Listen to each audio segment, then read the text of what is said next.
16회 국무회의 시작하겠습니다. 제가 없는 동안에 고생 많이 하셨을 것 같아요. 추경안은 오늘 우리가 검토하게 될 텐데 국가 재정을 이제 사용할 때가 됐습니다. 이번 추경안에 이제 두 가지 핵심 요소가 있다. 하나는 우리 국무위원 여러분들 다들 제가 없는 동안에 고생 많이 하셨을 것 같아요. 복잡한 상황에서도 업무를 잘 챙겨주셔서 감사드립니다. 우선은 제가 일반적인 말씀을 하나 좀 드리고 싶습니다. 우리가 행정을 하다 보면 대개 공급자 중심의 이제 행정 공급자 우리 중심의 사고를 하는 경향들이 많이 있죠. 근데 그 뭐 악의가 있는 건 아니고 오랫동안 일을 하다 보면 아주 자연스럽게 그렇게 되는 것 같아요. 똑같은 정책을 결정하더라도 이제 정책 수요자들의 입장을 한번 물어보고 또 그들이 원하는 내용을 들어보고 그렇게 해서 결정한 거하고 그냥 우리가 일방적으로 정해서 통보하는 거하고 내용은 똑같은데 수용성에 있어서 완전히 다른 것 같습니다. 예를 들면 정책 수요자들한테 어떤 제재나 불이익을 주는 내용인 경우에도 어쨌든 미리 한번 의논하고 의견 듣고 하는 것하고 그게 원래 이거 해야 되는 거니까 일방적으로 통보해서 시행하는 것도 마찬가지로 그 수용성에 있어서는 큰 차이가 있습니다. 그러니까 요즘은 어떤 결과도 중요하지만 그 결과에 이른 과정들을 매우 중시하는 그런 사회 문화 때문이기도 할 겁니다.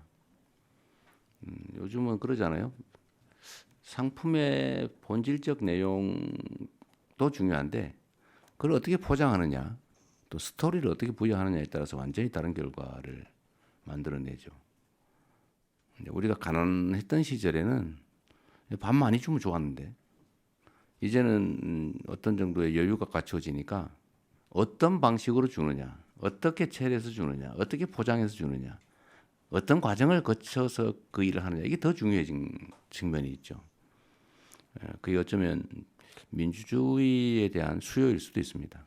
내 의견이 존중받았느냐, 아니면 무시당했느냐 이 결과보다 더 중요한 시대가 된 거죠.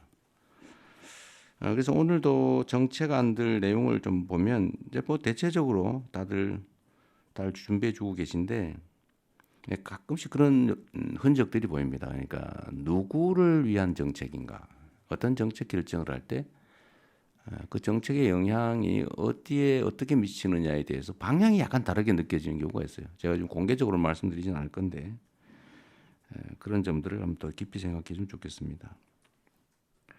그리고 또 한 가지는 계속 강조하는 건데 어쨌든 우리가 쓰는 시간의 양은 곱하기 5,200만의 가치가 있다. 우리는 뭐 똑같은 일상의 일부일지 몰라도 우리가 하는 결정, 판단 이런 것들이 5,200만의 삶에 직접적으로 영향을 미치죠. 가끔씩은 국가의 운명에 영향을 미치기도 하지 않습니까? 그런 생각들을 좀 더 깊이 해주시면 좋겠어요. 언제나 뭐 그렇게 그런 생각으로 공직을 잘 다들 해 오신 것으로 생각됩니다. 지금도 그러실 거라고 보지만 조금만 더 노력해 주시면 좋겠다는 생각이 들어요. 추경안은 오늘 우리가 검토하게 될 텐데 어쨌든 장기적으로 경기 침체가 계속되고 있고 특히 작년 12월 3일 이후로 심리적 위축이 심해서 있던 손님도 얼마 안 되던 손님도 다 떨어져 나갔다고 현장에서 너무 어려워합니다. 다행히 최근에는 조금 분위기가 개선되고 있긴 한데 어쨌든 본질적으로 우리 서민들이 겪는 고통이 매우 큰 것 같아요. 국가 재정을 이제 사용할 때가 됐습니다. 우리가 물론 이제 건전 재정, 이제 재정 균형의 원칙 뭐 이런 거 되게 중요하죠. 균형 재정해야죠. 너무 과도하게 수입도 없는데 마구 쓰면 안 되는 건 당연하지만 정부 재정의 본질적 역할이 있지 않습니까? 정부 재정은 민간이 과열되면 억제하고 민간이 너무 과도하게 침체되면 부양해야 되는데 지금은 너무 침체가 심해서 정부의 역할이 필요할 때라는 생각이 들어요. 그래서 추경을 좀 더 해야 되겠다는 생각이고 추경의 내용이 이제 문제인데 아마 감론을박이 있을 겁니다. 또 의견은 다 다를 수 있죠. 이걸 어디다 집행할 거냐. 뭐 예를 들면 어떤 게 더 경기 진작에 도움이 되냐. 현금 지원은 별로다. 뭐 차라리 건설 경기 부양이 낫다. 뭐 의견들은 다양할 수 있습니다. 또 누구에게 지원하는 게 맞느냐. 뭐 근데 이것도 역시 생각은 다를 수 있지만 이제 제도의 취지에 따라 좀 차이가 있을 거예요. 그래서 저는 이번 추경안에 이제 두 가지 핵심 요소가 있다. 하나는 일단은 경기 진작 요소가 좀 중요하죠. 두 번째는 이 경기 진작 과정에서 국민들이 혜택을 보게 되는데 일부 국민들이 또는 정부가 누가 더 많이 혜택을 보게 하는 게 맞느냐, 또 누구는 아예 제외하는 게 맞느냐. 이건 약간 가치와 뭐 이념의 문제이기도 하죠. 근데 저는 그런 생각을 합니다. 만약 일반 원칙으로요. 만약에 우리가 어떤 제도를 시행하는데 필요한 경비다 이게라고 하면 그 경비 지출에 따라서 혜택을 보는 반사적 이익을 보는 사람은 누구여야 하느냐? 그건 가난한 사람이어야 하느냐? 아니면 세금을 많이 내는 부자여야 하느냐? 저는 어떤 필요에 의해서 경비를 지출한다고 하면 그 반사적 혜택은 최소한 국민들이 공평하게 혜택을 누리는 게 맞다고 생각해요.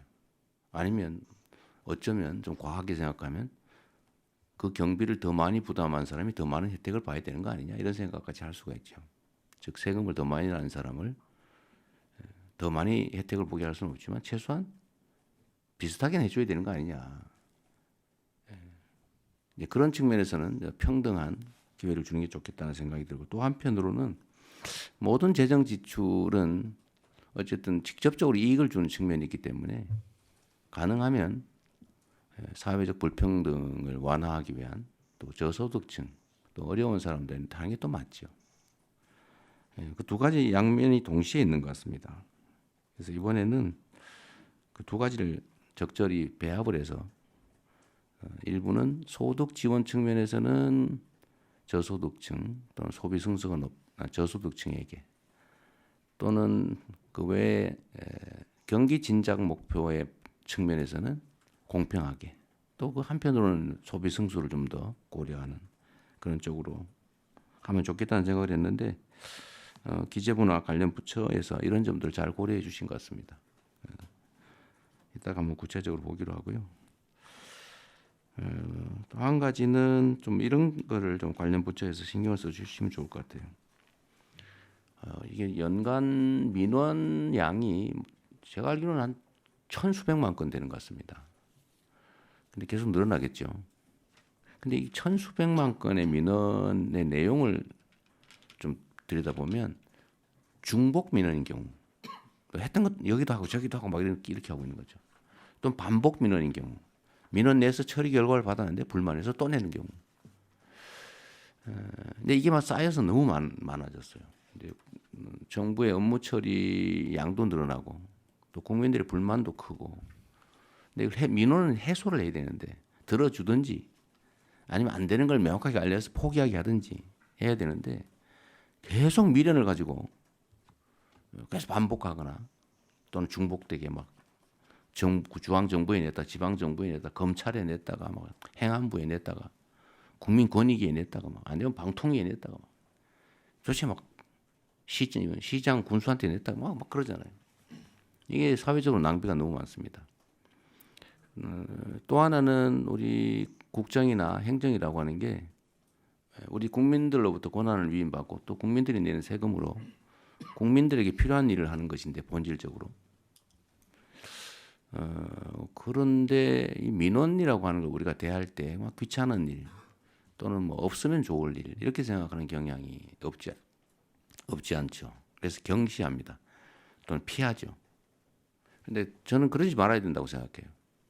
이 나라의 주인이 국민이라고 하는 게 헌법의 대원칙이고 또 국민이 원하는 것이 부당하지 않다면 다 들어줘야죠. 그게 부당하다면 부당함을 알려서 설득해야죠. 근데 엄청난 에너지가 민원에 소모되는 것 같아요. 그래서 이 문제들을 좀 신속하게 사실 똑같은 민원을 처리해도 신속하게 하느냐 지연되느냐에 또 큰 차이가 있는 것 같습니다. 또 한 가지는 민원에 반응을 하느냐 무시를 하느냐 이것도 큰 차이를 빚는 것 같습니다. 그러면은 우리가 좀 어떤 민원에 대해서 신속하게 반응하고 또 반응을 해주고 또 가능하다면 신속하게 반응해주고 또 설득도 충분히 하고 이랬으면 좋겠어요. 그래서 민원의 총량을 좀 줄였으면 싶습니다. 제가 뭐 제 자랑하는 것 같아서 좀 그렇긴 합니다만 제가 성남시장 첫 취임하던 첫 해에 무작위로 동네 동순실을 하면서 모았던 민원들이 있어요. 뭐 첫 해는 한 분량이 한 이 정도 아니만큼 됐습니다. 제가 종이를 하나씩 나눠주고 다 쓰라고 했죠. 근데 제가 퇴임하던 해에는 요만큼 줄었어요.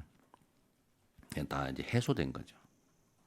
미리 들어주기도 하고 뭐 방법은 아주 다양하게 저희가 구사를 해봤는데 어쨌든 국민들이 정부 행정으로부터 무시당했다, 소외받고 있다, 억울하게 처분받았다, 해줘야 될 걸 안 하고 있어서 배제됐다 이런 생각을 하지 않도록 이 방법은 좀 최대한 찾으면 좋겠어요.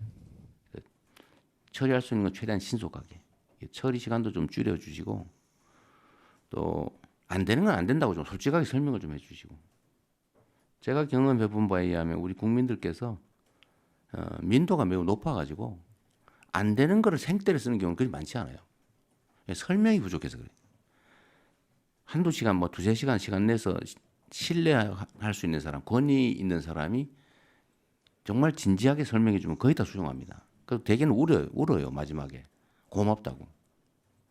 이거 미리 설명을 잘해줬으면 내가 이렇게 몇 년 동안 끌려다니면서 생고생 안 했을 텐데 다 뭐 될 것처럼 얘기해가지고 미루는 바람에 조금만 힘 더 쓰면 될 줄 알고 이렇게 휴가 내고 막 몇 년 동안 쫓아다니는 게 너무 억울하다고. 그런 경우가 상당히 많이 있더라고요. 진지하게 민원을 대해주면 좀 좋겠다는 생각 듭니다. 오늘 많은 안건들 준비해 주셨는데 하여튼 한번 같이 의논해 보시고요. 이제 다시 한번 제가 없는 시간 동안에 큰 무리 없이 공무에 잘 임해 주셔서 감사드립니다. 네.